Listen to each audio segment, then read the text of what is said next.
সম্মানিত দিনী ভাই ও বোনেরা, মক্কা ও মদিনার যে জায়গা থেকে হাজারো হাজার লিটার জমজমের পানি আপনারা নিয়ে যেতে পারেন, কোনো বাধা বিঘ্নতা নেই, ওই জায়গার দৃশ্য আপনারা দেখতে পাচ্ছেন। ধন্যবাদ। আসসালামু আলাইকুম ওয়া রাহমাতুল্লাহি ওয়া বারাকাতুহু। হামিদাও ওয়া মুসাল্লিয়ান আম্মা বা'দ। সম্মানিত দিনী ভাই ও বোনেরা, আবারও আমি আজকের এই ভিডিওতে আপনাদের স্বাগত জানাচ্ছি। একটু ভেবে দেখুন তো, এই দুনিয়াতে এমন কোনো পানি আছে কি যেটা শুধু পিপাসা মেটায় না, বরং ক্ষুধা দূর করে রোগের শিফা হয় আর নিয়ত অনুযায়ী ফল দেয়? জি হ্যাঁ ভাই, আমি কথা বলছি মক্কার পবিত্র পানি জমজম নিয়ে।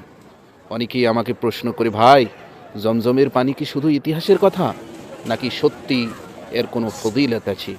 আমি তখন বলি, আপনি যদি শুধু ইতিহাস জানেন তাহলে অর্ধেক জানলেন, আর যদি হাদিস জানেন তাহলে বুঝবেন এটা আল্লাহর পক্ষ থেকে এক জীবন্ত মুজিজা, রহমত।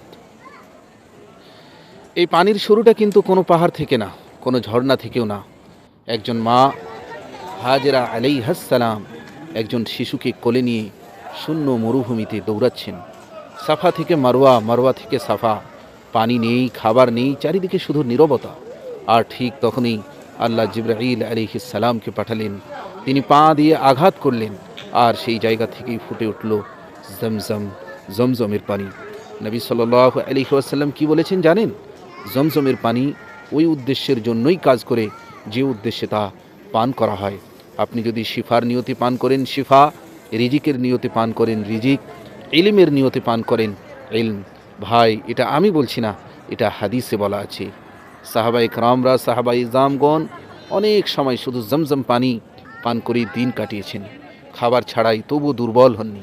নবী সাল্লাল্লাহু আলাইহি ওয়াসাল্লাম নিজে অসুস্থদের ওপর জমজমের পানি ঢালতেন ও খাওয়াতেন। তাহলে বলুন তো, এটা কি সাধারণ পানি? আরও একটা জিনিস খেয়াল করেছেন কি ভাই?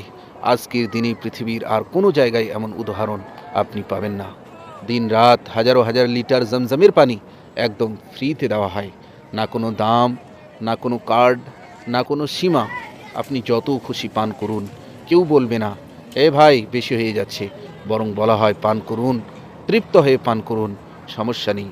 আর শুধু পান করাই না ভাই, মসজিদুল হারাম আর মসজিদে নববী, দুই জায়গা থেকে আপনি হাজারো হাজার জমজমের পানি, হাজারো হাজার লিটার জমজমের পানি বাড়ি নিয়ে যেতে পারেন। কেউ বাধা দেয় না, কেউ প্রশ্ন করে না। হাজার হাজার মানুষ নিয়মিত নিয়ে যাচ্ছে, কোনো সমস্যা নেই। ভাবুন তো ভাই, যদি এই পানি সাধারণ হতো তাহলে কি আল্লাহ এত বড় ব্যবস্থাপনা করতেন? এটা আসলে শুধু পানি না, এটা আল্লাহর রহমত, যে রহমত মক্কা আর মদিনা থেকে পুরো দুনিয়ায় ছড়িয়ে পড়ছে। ভাই, আপনি শেষ করে জমজম পান করেছেন? আপনি শেষ কবে জমজম পানি পান করেছেন? আর যদি আল্লাহ আবার সুযোগ দেন আপনি কোন নিয়তে পান করবেন, অবশ্যই আমাদেরকে জানাবেন। ভিডিওটা যদি ভালো লাগে তাহলে অন্যকেও দেখার সুযোগ করে দিন। ধন্যবাদ। জাযাকুমুল্লাহু খাইরা।